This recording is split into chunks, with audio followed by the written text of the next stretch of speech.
Hello, and welcome back to the Masonic Roundtable, a weekly program where Masons from around the world get together to talk about Masonic news and opinions in a friendly and social manner. The standard disclaimer applies. The thoughts and opinions expressed here are solely the opinions of the participants and do not represent any Grand Lodge statements or positions. Make sure you keep your conversations open for the public and on the level. To interact with us, send questions and comments to our Twitter page at Mason Roundtable or on the Facebook event page for episode 150. Dun, dun, dun, the Masonic Symbolism of Dr. Strange. As for introductions, my name is John Ruark, past master of the Patriot Lodge, 1957 in Fairfax, Virginia, and we have a full house tonight. So in no particular order, Robert Johnson. Hey, Garth Marenghi here, horror writer, everything plus actor. Just kidding. If you got that reference, send me an email. Robert Johnson here, Waukegan Lodge 78, past master there, current secretary, and your favorite DDGM ever. Right, worshipful. Nick Johnson. Jack Burton here. I'm really excited to be here. So, Nick Johnson, Corinthian Lodge number 67 in Big Time Farmington. I'm one of the old dudes that ruin everything. Of course you are. Great having you. Juan Sepulveda, introduce yourself, please. Hello, everybody. Juan Sepulveda from Orange Blossom Lodge number 80 in sunny Kissimmee, Florida, and the host of the Winding Stairs Freemasonry podcast. Good evening, brothers. Good evening. Worshipful Richards. Hey, everybody. Stan Lee here. Glad to be with everybody for this great 150th landmark episode. You sounded like Also- Harry Carey. Okay. I don't do impressions. If you want impressions, go to like Nick Johnson. That was pretty good. Jason Richards, still worshipful master of Acacia Lodge number 16 in Clifton, Virginia. Haven't been deposed, ejected, or expelled yet, which is kind of awesome. So you're saying there's a chance. On to everyone's favorite intern, Mike the intern. Hey, Mike Hambrick here, Junior Steward of Village Lodge of Burton, Ohio. How are your stewardly duties going? Oh, pretty good now that I've been to the principal's office to make sure I start actually working in the kitchen. Very good. Welcome to the show. Thanks. And last but not least, our special guest of the evening. For those who listen to the Whence Came You podcast, he's not a stranger. He is everyone's favorite esotericist, Frater O. No, thanks for having me on the show. It's an honor to be a part of this wonderful and interesting discussion that's going to take place real soon. Now, Frater O is a personal friend of mine, and I consider him kind of my guru. So, if getting to know oneself is all about stripping away the ego, I'm going to break that and shatter it and make his ego get even larger because he's certainly a wealth of knowledge, and hopefully he doesn't disappoint tonight. So, no pressure, but here we go. don't screw it up. Let's go to Masonic news, starting with Masonic symbols hidden in plain sight. This has made its way around the internet this week, where a painting of Freemason Robert Burns has been making the rounds because some analysis has been done to find some hidden symbols. Juan, what's this all about? Well, there are a lot of interesting facts that fuel the flames of the conspiracies. I am somewhat of a skeptic when it comes to these things, especially because our brains are very powerful in finding patterns sometimes when there are none. And I invite everybody to read the article that we posted on the Winding Stairs about it. Some of the coincidences or some of the things that fuel the flames is that the painter itself he was also a brother. This is the only privately owned painting of Robert Burns that was done during his while he was alive. So this is as close of a likeness as you can get. But after this painting resurfaced in 2013, it had been in hiding for a long time, and it went to auction. It was authenticated as pertaining to this particular artist, and I'll give you the name in a minute. And when it was analyzed by Jerry Brannigan, who is an expert on Robert Burns, he scrutinized the painting. He looked very closely, used different techniques to try to look at the quality and the details of the painting, and he found some patterns that he associated with Freemasonry. Among them, the blazing star. He found some hooded characters that he attributed to either clerics or monks, or perhaps initiatory participants. And in very, very small scale, the letters M-A-R-A that he attributed to, perhaps alluding to Robert Burns being a member of the York Rite. So this is it alludes to the Royal Arch. So I invite you to read it a little bit more. I'm personally not convinced. Brother Ryan Flynn also commented on it on one of the posts that I put out, and he also feels the same way. Like, this might be a stretch, but until all the facts are revealed, we probably won't know. I can't say it's impossible, because both the subject and the artist are Masons. I hide stuff in my paintings, and some of it I just don't confess that I hide it. Like, it's there. If you look close enough, you'll find some stuff if you can find it. So I wouldn't put it past this Masonic artist to hide some sort of message in the paintings, though. Being Robert Burns, I almost would suspect that in the painting there would be like paternity test results or something like that. 30. We'll never know. Neither You will are the father. Yes, if you go back to our Robert Burns episode, yeah, he got around. He's a ladies' man. Ladies. Let's move to the next topic, which is about, hey, did you know this year is 2017? And what also happens in 2017 is that it is the 300th anniversary of the formation of the Grand Lodge of England. So if you read the Winding Stairs Freemasonry group, obviously. Yes. Well, unless, yeah, you're obviously wrong. Freemasonry started 300 years ago. To the day. To the day. Yep. But apparently, according to some... We're kidding. According to some Catholic news articles, they are worried that our 300th anniversary will be as violently anti-Catholic as it was 100 years ago. What happened 100 years ago?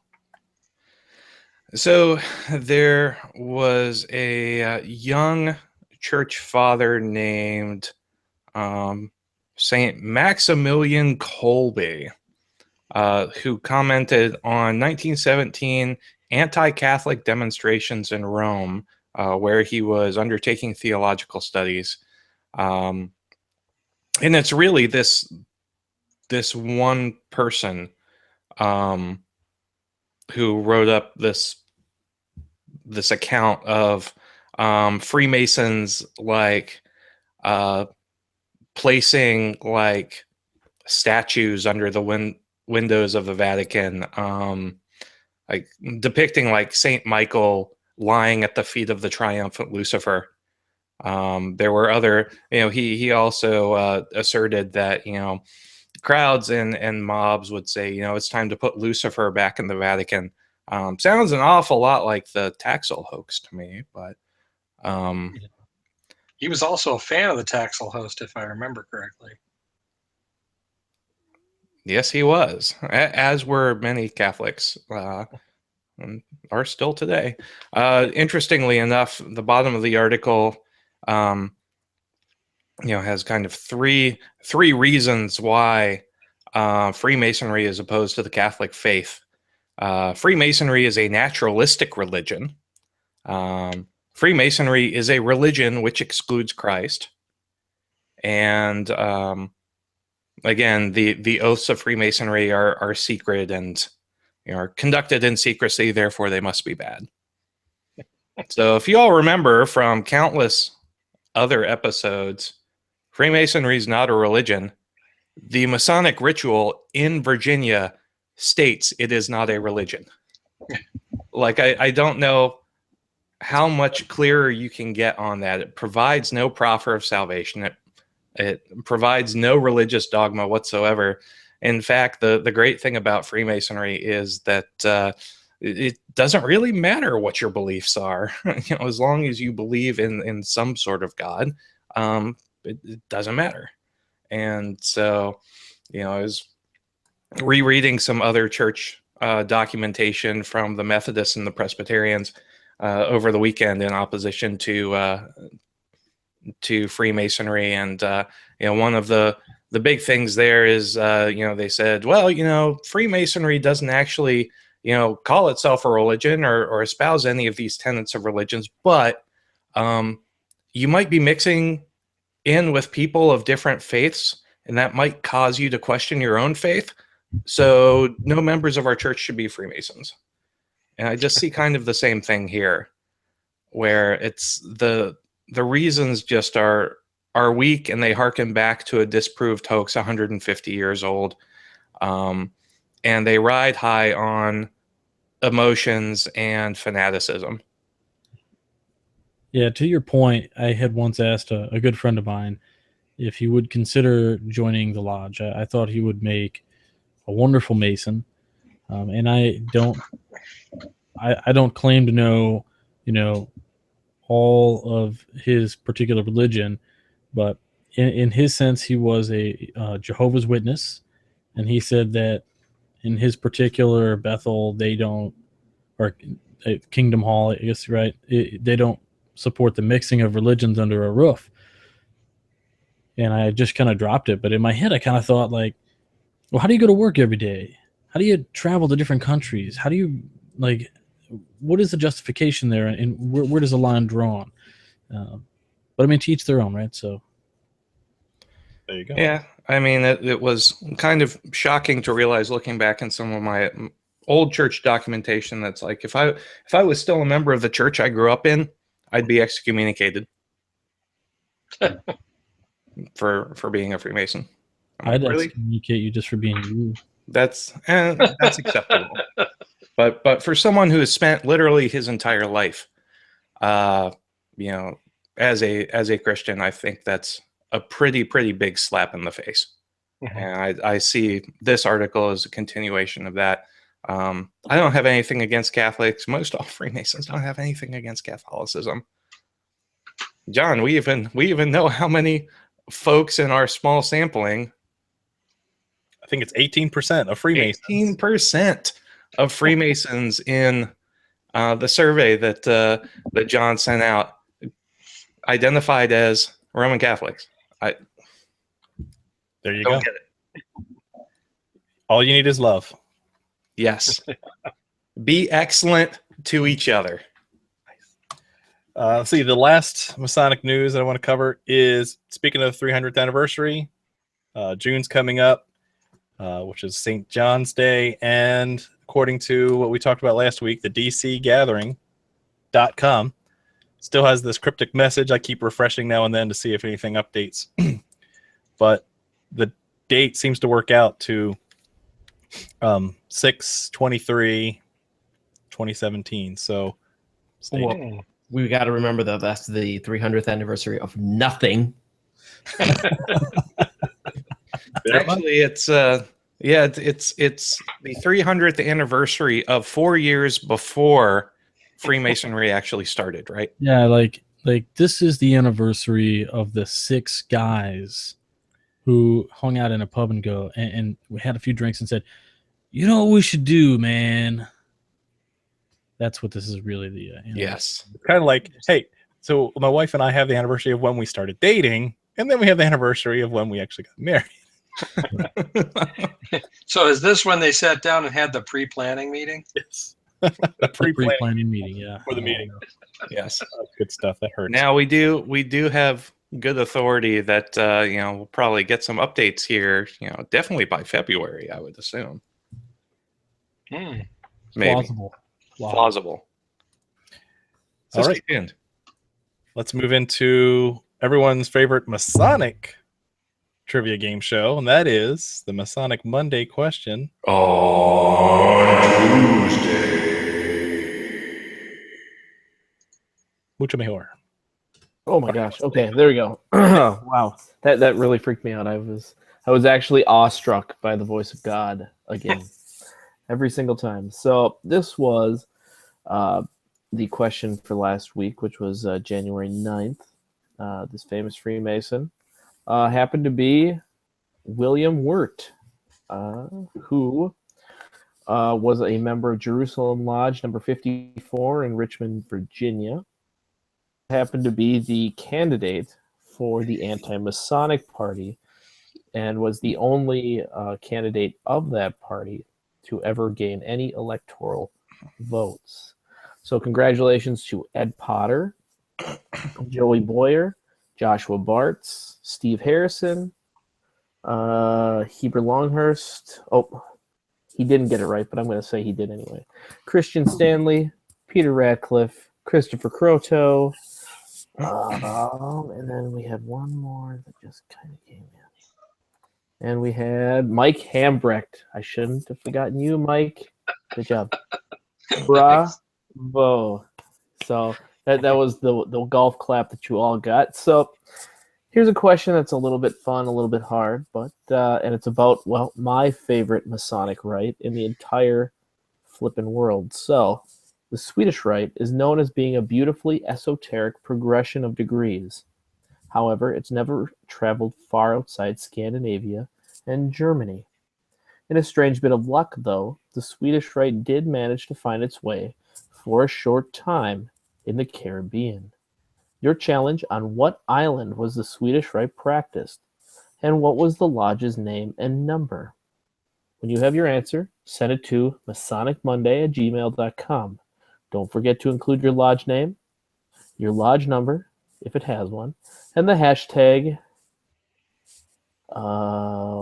what's that new movie? Split. Is Split going to be good? Question mark. All spelled out. Back to you, John. Thank you, Nick. Now, let's jump right into this week's topic, which is the Masonic symbolism of Doctor Strange. Really, the esoteric symbolism of Doctor Strange. Yes. Thank you for the clarification, Jason, in case no one could figure that out. Spoiler alert. Big old red warning sounds, and we're going to do some post-processing, right, Robert? And going to throw in some sirens. and say, We'll put some sirens in or whatever. Big time spoilers. Like, Big if time you have spoilers. not seen this movie, don't listen to this episode for real. Or do anyway, and marvel as you watch how, like, we described it perfectly. There you go. Or you know what? Listen to it and then go watch it, because now you'll be attuned to some of the things we picked up. You said You'll it. know what to look for. Know what to look for. Because when I went and watched this movie, went by myself and just had my bag of popcorn and really opened my aperture as I was taking this in to think about what is some of the philosophical concepts that they laid out. And it did not disappoint. So the more I remembered and took notes when I left the theater and did some research, there's a wealth of, literal Easter eggs they hid in there. Not literal Easter eggs, because it's not Easter, but the literal clues that they put in there that do relate to other things. And we're going to expose some of those tonight. But I thought what I would do is kind of guide the conversation for those who have seen it and have some thoughts on it, of the various segments of the movie. So very high level overview. Doctor Strange is a very successful surgeon, has a bad accident in which it limits his ability to be a surgeon, and his whole life is upside down. Ends up going to Kathmandu, to where he finds the Ancient One in a secret compound known as Kamertage, and they teach him the ways of the secret order that they have. So in doing so, he has to basically unlearn everything he has learned. And this is very similar to character arcs in Heroes' Journeys, as well as even our progression through some of the degrees in Freemasonry. So I'm going to let our special guest, who's been quiet up till now, start off by describing kind of the downfall, the fall of the protagonist in the Doctor Strange movie. Frater O. So when you look at the movie as a whole, you have the main character, Doctor Strange, and before you kind of get introduced to Strange, you kind of see this symbolic representation of the librarian's head being chopped off. And then you also, it takes you along the storyline where you find Doctor Strange in the hospital setting, but he's surrounded by Dr. West, right? So West representing the place of where you usually start your journey, and then philosophically, it's always a journey towards the East. So Doctor Strange representing that philosophical journey, and then he's in a situation where he has to do an operation on the middle of the brain. Now, was it the pineal gland? I know we mentioned earlier in the kind of the green room. It's kind of, it could be argued, but you could definitely say there's some significance there, because it's the middle of the brain. There's a whole lot going on when you get into the esoteric circles. The brow chakra, or the higher states of consciousness, is represented in what they call as the third eye. And he also does operation on the cranial nerve, which is so significant when you get into esoteric anatomies, because 12 is a pretty predominant number, and there's 12 nerves that come out of the spinal column that connects through the rest of the body. During his journey, he finds himself, over to Kathmandu, which you mentioned, and then you find the three ruffians, or three people that beat him up, and it kind of just takes him down another notch. He's lost everything now. I missed the whole part there. Before he goes to Kathmandu, John mentioned, he loses everything. He's at the bottom of the barrel, sells out for every experimental procedure. He's stripped of all material items. He's just pretty much lost his way, which is within his hero's journey that you've mentioned before on the show, and Robert and I have spoke about. The hero's journey by Joseph Campbell gets into is the downfall. And so after he gets beat up by these three different people, he finally finds his way into meeting the Ancient One. And the Ancient One shows him there's a whole lot more to reality. It's that Hindu or that ancient Eastern philosophical allegory of 5 blind men and the elephant. Each person that's blind grabs a different part of the elephant, but they all have very, very, very unique experiences touching the elephant. And so she shows a chart and gets into the philosophical chakras, or the esoteric chakras, and an MRI scan, and then acupuncture charts, and explaining on how they're just getting a small piece of the puzzle. And then she opens up his third eye, so to speak, or chakras, and he has this amazing outer body experience that's absolutely well done with CGI and he's very skeptical up until that point, right? Even as she's showing him these maps of the body, that he's like, yeah, I've seen all that before. Some of that seems like hokey magic to a scientist, right?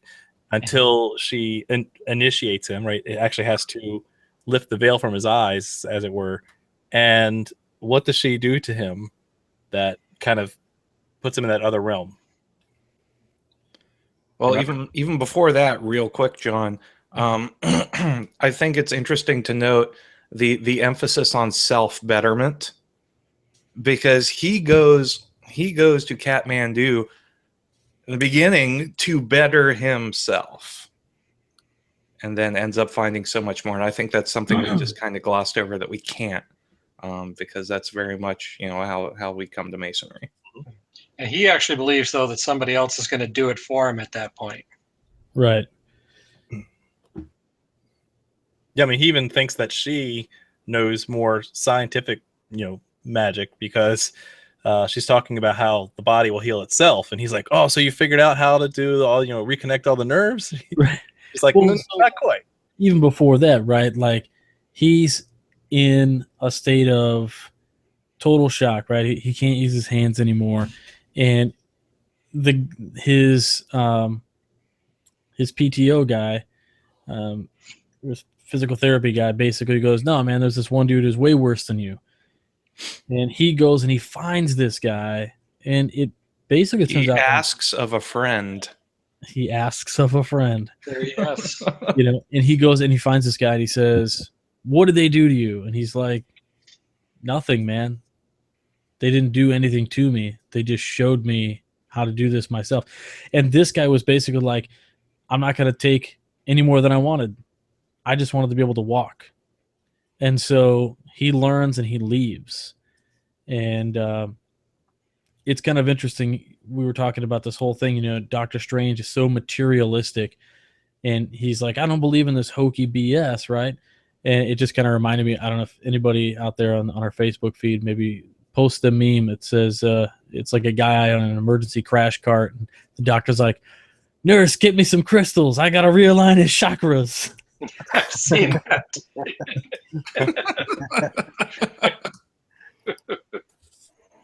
So she finally opens his third eye, and she does this by pressing right on the center of his forehead, and he experiences this experience he's never had before. Let's describe kind of what happened there, and then how that relates to some other things. So Frater O, this was actually called what? That she sent him to a different astral plane? Absolutely. So before she actually touches his eye, there's a scene before where she just grabs his arm, twists his arm, and pumps his chest, and then he immediately just ejects out of his body, and he can see his body, and he's in a third person over the room, and he could see that there's a whole lot more going on, which you kind of, when you get into outer body experiences and astral traveling, it's pretty well, it's synonymous, this theme that you can find, as well as when people die on the operating table. They're in a third person as well. A side story, there's an interesting survey going on in Germany with a study called the AWARE study, where they actually talk to patients that have died on the table and come back, and they have writing actually at the top of the operation table in small, like, philosophical quotes that people can come back and say, hey, I read there was like a small font on the top of the operating table and it said this. Really cool study that backs up, scientifically done in more of a Western mind. I read that as well. In fact, the study that I was reading about showed not only these words at the top of the beds, but on the sides of crash carts, they would flip out these. It was part of a study where they wanted to see what would happen, but obviously you can't manufacture death, right? So they asked a few hospitals if they would be willing to try this out. And when they pull one of these crash carts off, basically, like, flashcards open up on the side of this crash cart, non-intrusive, and they let these people just do their jobs. But maybe these people who die and come back see these cards and they can tell them. And it's been documented that they have. Oh, wow. Cool. Right. So I forgot that. Yeah, he does separate from his body. And then again, when he says, "What was that?" She does eventually just send him into this complete astral projection. Now I wanted to talk about that and spend some time on that, because astral projection is something I think you introduced me to, but the more you read about it, it actually has a lot of connections to some of the influences of Freemasonry. So specifically, what is astral projection as we know it outside of the movie? Can you explain that in a few sentences for our listeners? Astral projection is just leaving your body and being outside of it and being able to look at it's just reality in a third person, like in a video game. If you kind of go into like a script view, and you can travel through walls and kind of like a ghost, so to speak. And so, is it something that people can actually do? Is it something they can work on and achieve? Oh, absolutely. Anyone can do this. Edgar Cayce, the famous esotericist and spiritual person, wrote extensively on this as well, on how everyone has this ability. The human experience and the human body is hardwired to have these experiences, which is pretty amazing to kind of avoid. When you get into it. Personally, I got turned on to it by Robert E. Monroe. He wrote Journeys Out of Body, He kind of helped with creating binaural beats, which a lot of people use for meditation, and he introduced a school called the Monroe Institute in Virginia and wrote extensively on it, has a school. If you're looking to dive deeper, that's not Masonic whatsoever. It's just more of that journey if you take on your own. If you're interested in astral traveling, that's what wet my whistle, and maybe that can also help people along the same line of journeys. Now a common visual that many people who do out-of-body experiences or astral traveling will admit to seeing is a silver cord that's connecting them loosely to their physical body. And if you do some research on it, you find that it's a way of them kind of being tethered a little bit to make sure that they, it's not so much that they need it there to do their out-of-body experience, but that it helps them find their way back. And if you really look at the allegorical references in things like the Book of Ecclesiastes, especially those that verse which is familiar to Freemasons, where it talks about before the silver cord be loosed, or the golden bowl be broken, or the pitcher be shattered at the fountain.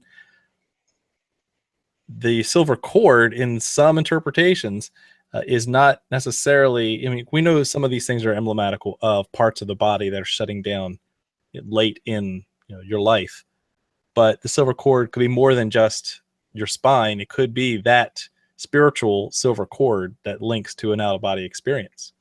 So this is right here in biblical scripture as a link to some of these other higher order concepts like astral projection.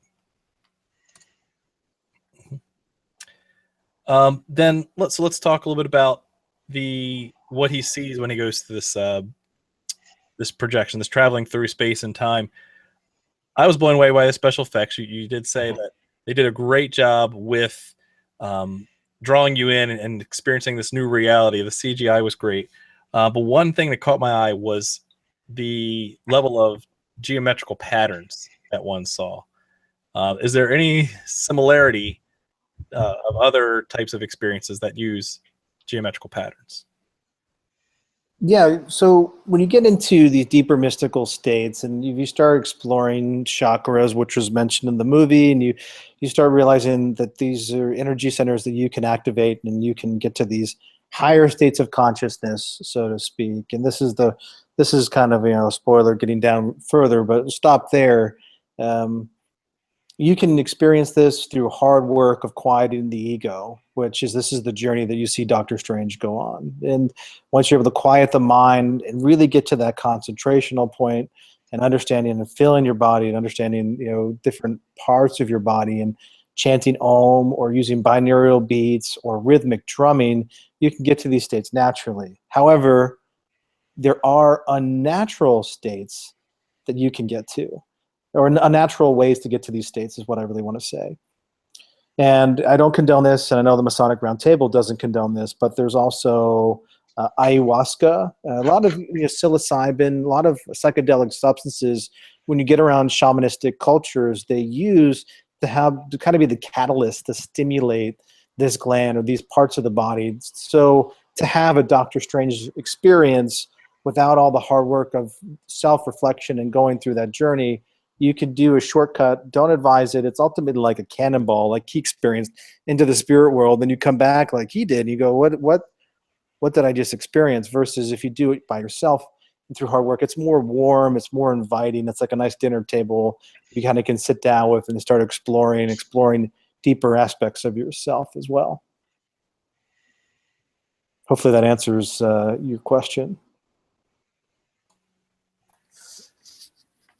Nick, what have you got? Oh, well, and it's kind of interesting that you discuss mind-bending substances. When the Doctor Strange comic book was originally written in the 70s, early 70s, late 60s, they would,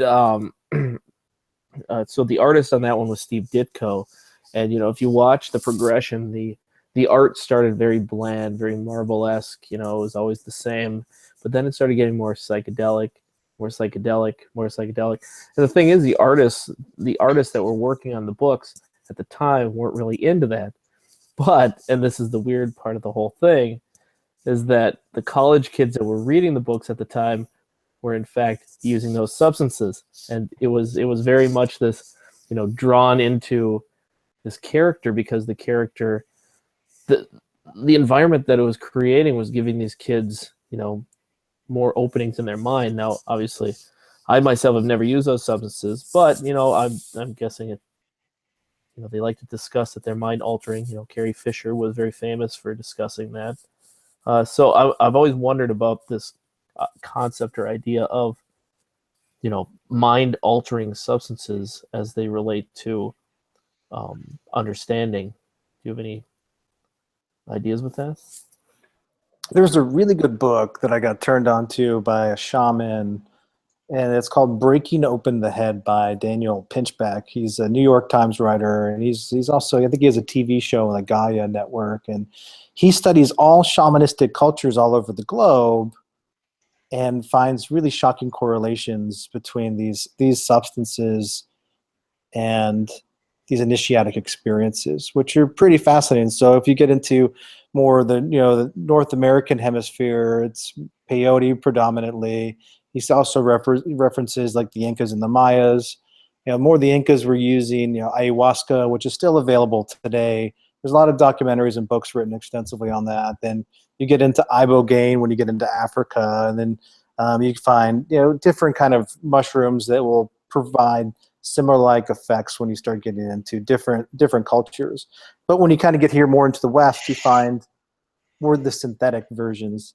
You find like the acid, and you also find also dimethyltryptamine, DMT, which is the main ingredient, the kind of the precursor that's found inside of ayahuasca.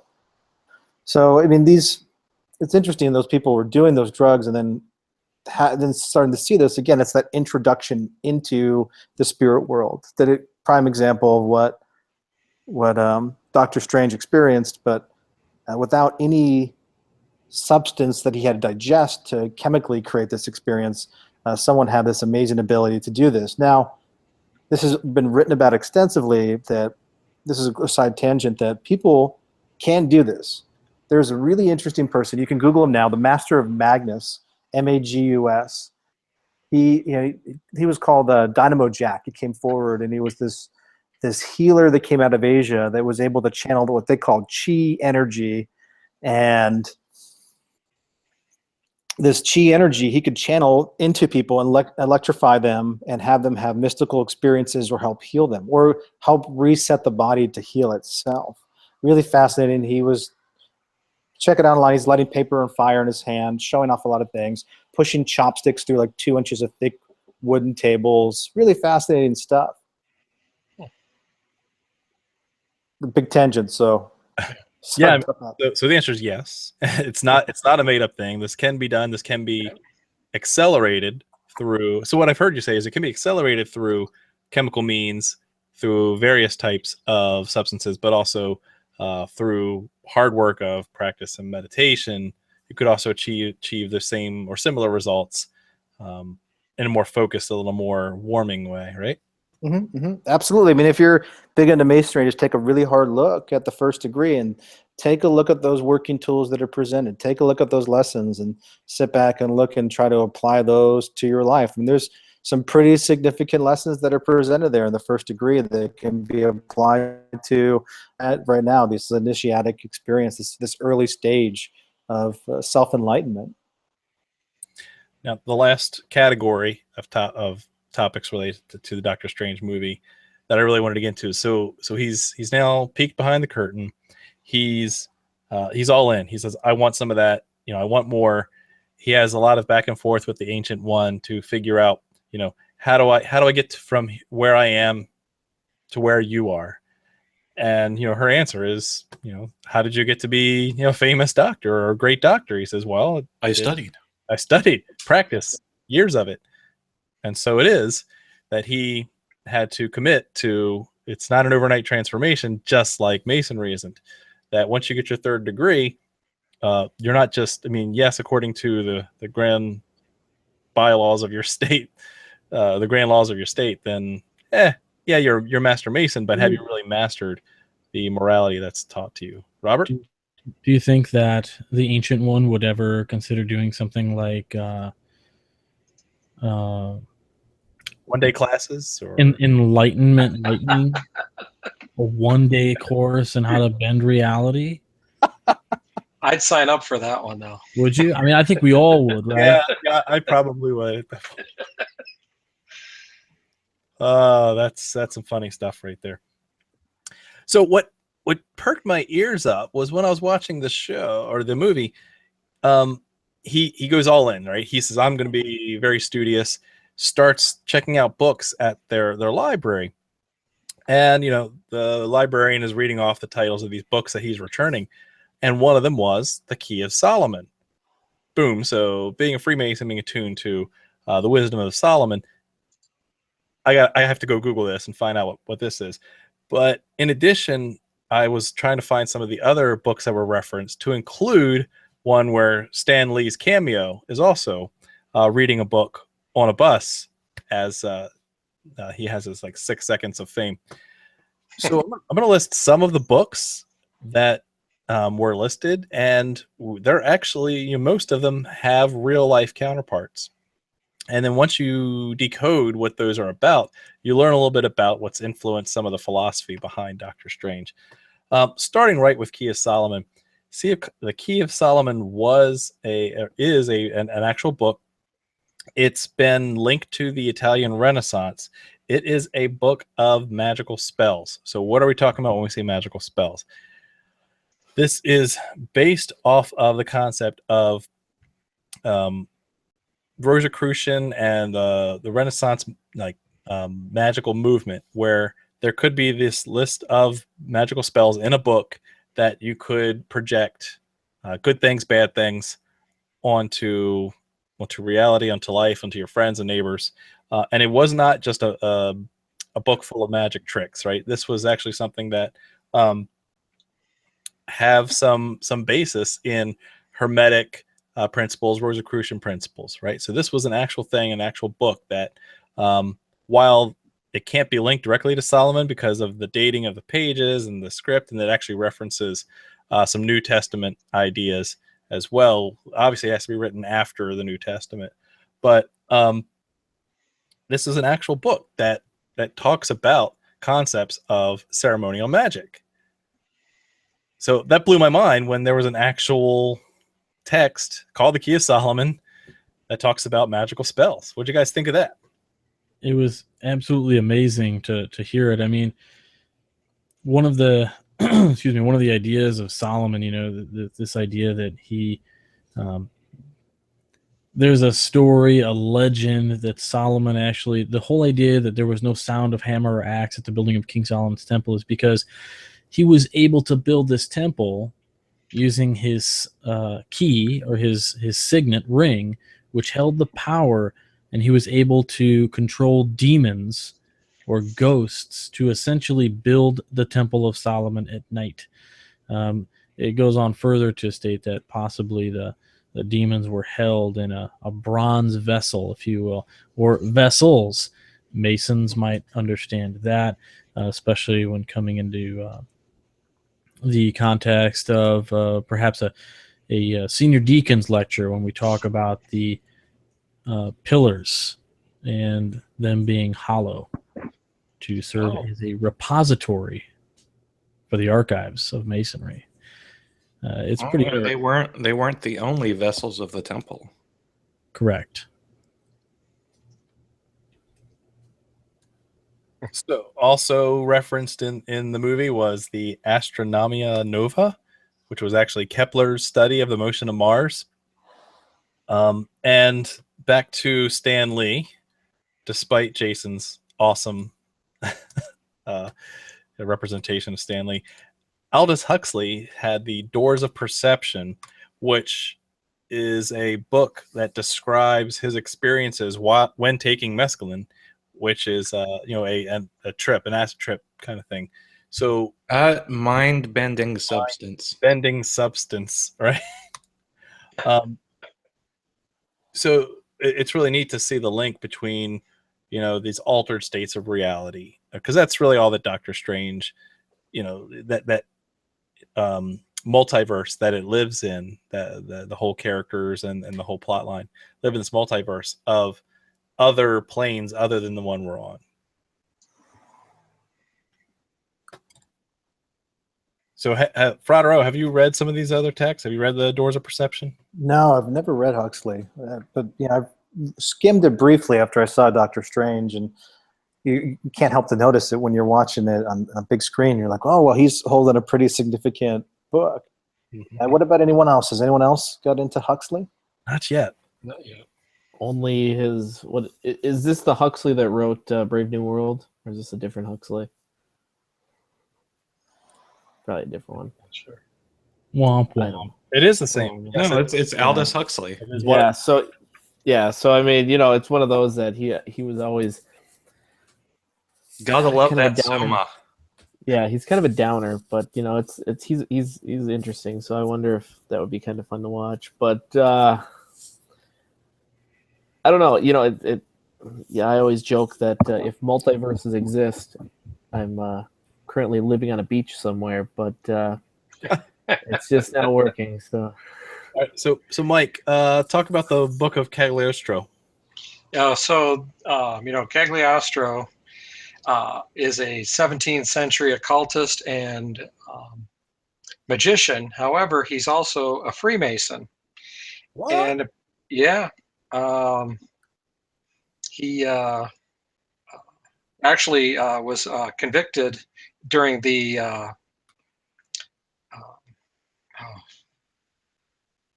I had it earlier. Anyway, he was convicted of being a Freemason by the Catholic Church and sentenced to death. So, have you lost my sound? Nope, not at all. Oh, okay. So the concept, although it really doesn't directly allude to the book of Cagliostro, or the person of Cagliostro, it does take that influence of a magician, right? That did exist in the real world. Yeah. And understand, that's really a central theme throughout the rest of the movie, of using these several dark spells as a MacGuffin, as a plot device to move the story forward. So although they use his name, when you start to peel back the onion and you do some research, you find out that not only did he exist, he did influence a lot of the ceremonial magic. Yeah. Which really leads into ceremonial magic in general. We've had a couple shows about OTO and other magical type orders with a K. Is this a jumping off point? Is this something that's familiar with? I know RJ and Frater have to have some sort of reference point of where this goes as far as the magic or the magica go. I mean, specifically, I've been to places, and I have been part of ceremonies where there is invocation of these kind of things. And do I totally buy into all of it? It's really difficult. I'm always this person who has to consistently remind myself, one foot on the ground, right? And if you don't do that, you really can go nuts. A paper we read last week on WCY stated a really prolific idea, in that it's not ever really stated this way, but the study of geometry is there to influence your mind, to open it up, and all of a sudden the study of mathematics and geometry opens up a world to you that you don't know exists. And the same can be said for anything like in these magical orders, right? You don't want to believe all of it. Sometimes I think I'm going to make a reference here to Big Trouble in Little China, because Nick, Wang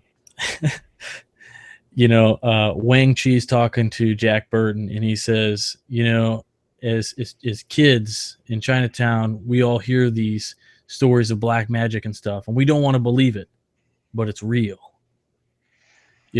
Not to say that it is real, but it might be to some people. And maybe it is. We don't know. We're just these things living in meat suits, and what do we know about what we can experience with our, third dimension, abilities? It's just really bizarre stuff, and sometimes people get really freaked out by the idea. But I should say this, that any sort of thing that you consistently do is a ritual. There are Catholic magic rituals. Okay, there are. What do you think Masonic EA degree is? I mean, that is a magic ritual in a sense, right? It really depends on perception, and John and I have talked about perception being reality many times, but just my 2 cents.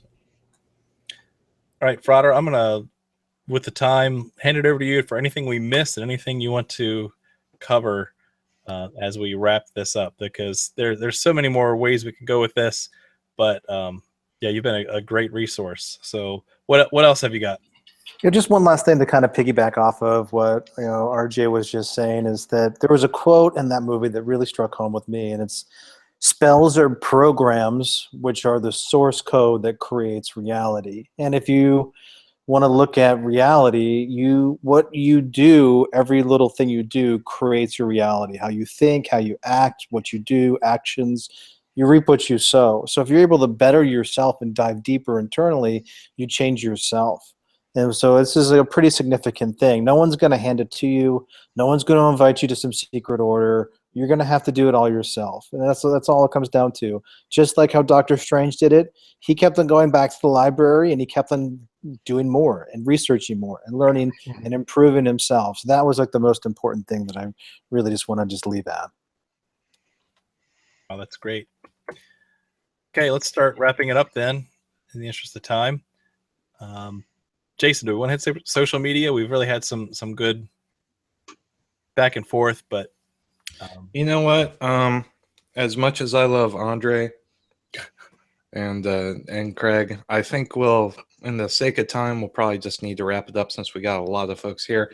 I would recommend that everybody take a look at the Facebook page, though, because Andre and Craig have been very active on there tonight, and there's some really good stuff on there. We know which way they're inclined. Yes. Great. And Andre's stuff is okay. Alrighty. So Jason, start to bringing us home.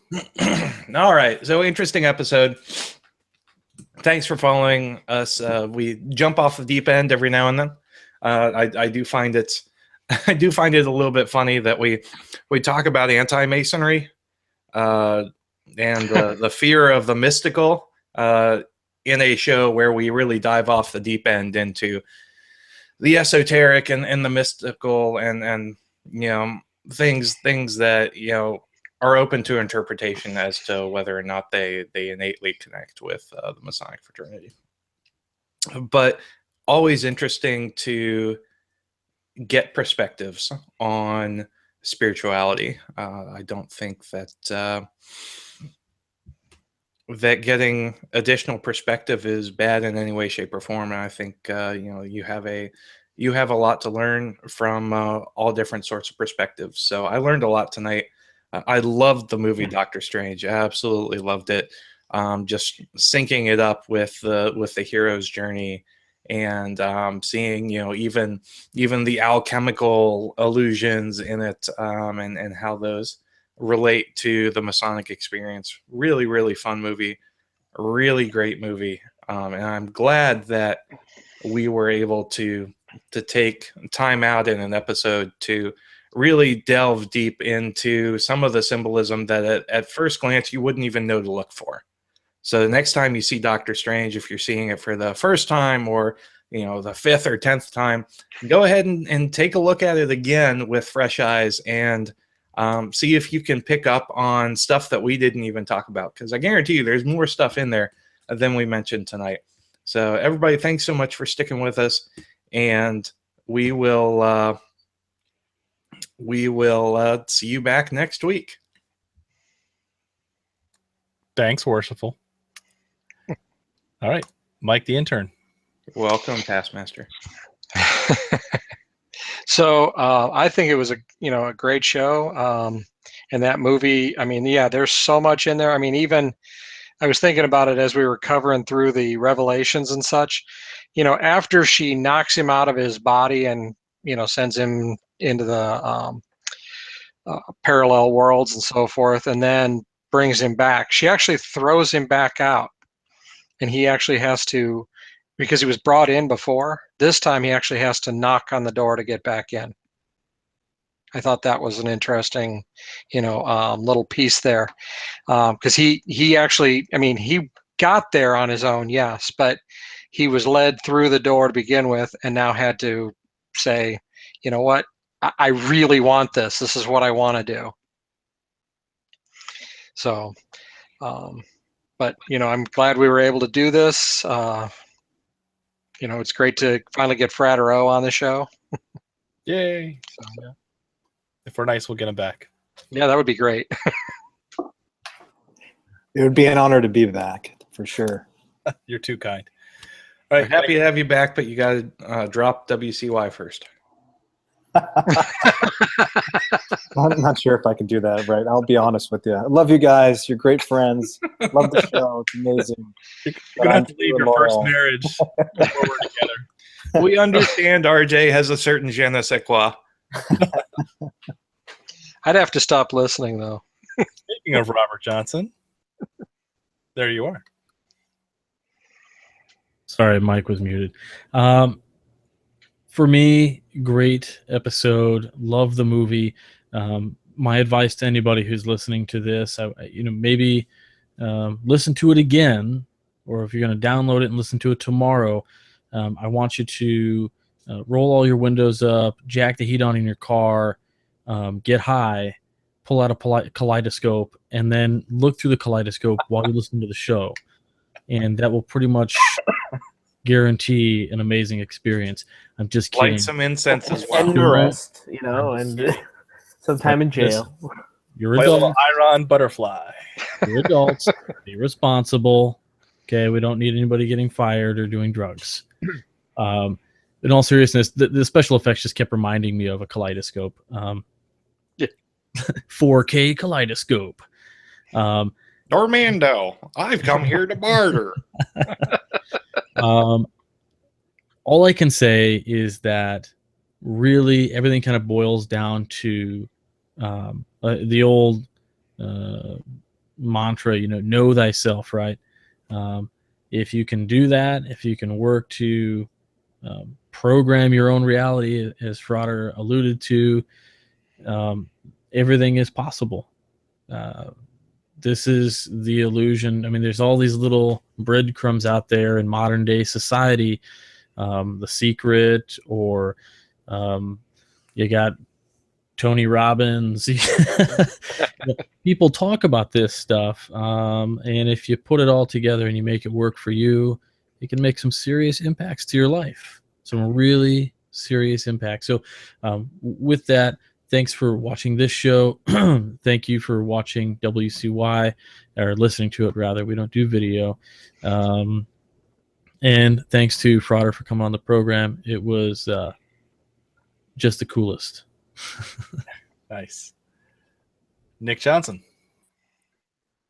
All right, so I guess I'll hit everybody with the comic knowledge, because Mike and I both are obsessed with this stuff. It's kind of sad, actually, but it's not, because it's amazing. So don't judge us. It's kind of interesting when you look at Doctor Strange within the comic universe. He starts off as a Sorcerer Supreme, but later on he becomes, doesn't he become a version of the Ancient One itself?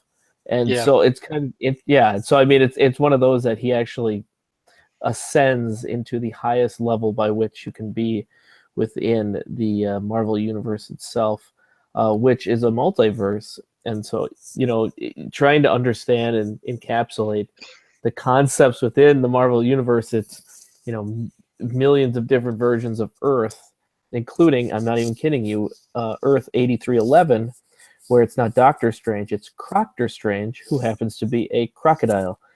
Yep. And he works with Spider-Ham.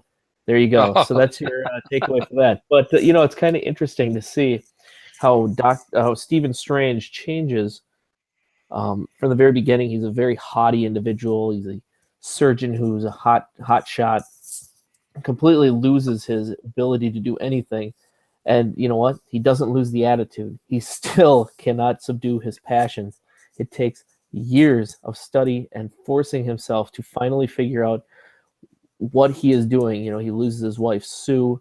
He just, all these tribulations and trials that he has to go through as the Sorcerer Supreme. It's a hero's journey. And the interesting thing is that he's always on the periphery in anything that you're reading. He's always this character that's off on the side. He's not a Hulk. He's not an Iron Man. He's not a Cap. He's kind of on the periphery watching over the world because he's in charge of much more than any of these other people do because he's found himself. After all these trials, he's finally come to a central point, and that point is the magic itself. And it's kind of interesting is that in the comic books, and I'll just kind of leave this as kind of a tidbit on the side, he, along with Mr. Fantastic, Black Bolt, another one, they all actually form an organization called the Illuminati. And so he is, in fact, in charge. Professor X and Tony Stark.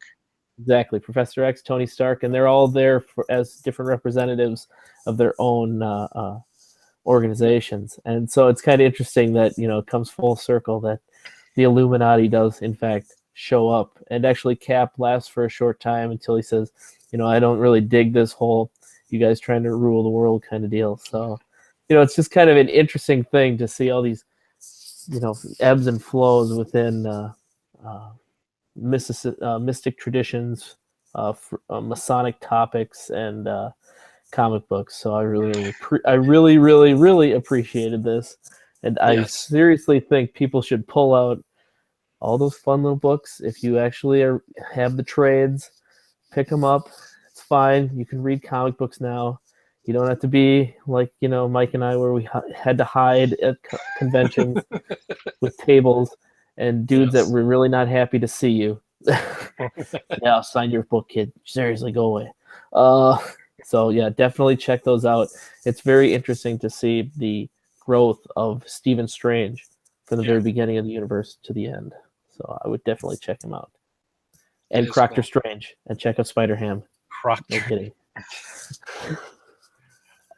I'm picturing Nick and Mike just like under their bed sheets with a flashlight. Like, it's so exciting. Your mom busts in. I was gonna say the sad part is that's when I was 25. Nikki, what are you doing? Mom, it's not comics. It's porn. Wait, porn. It's not comics. It better be. Oh, thank God. It's a Playboy. Thank you, God. Oh. Give my mother a heart attack. Okay. So, in conclusion, the line that was most profound to me was when she asked him, or when he asked her, how did he go from here to there? And she said, the same way you learned your art, which was study, practice, years of it. And, we're taught that time and perseverance will accomplish all things. And so that's like masonry, right? As I said earlier, once you get your third degree, that's the beginning of the rest of your life. And you have to really take those lessons to heart. You have to take your spiritual faith to heart. You have to apply, learn every single day and learn from it and grow from it. Robert, the downside of going last is everyone takes your good ideas. So Robert took my idea about the Secret.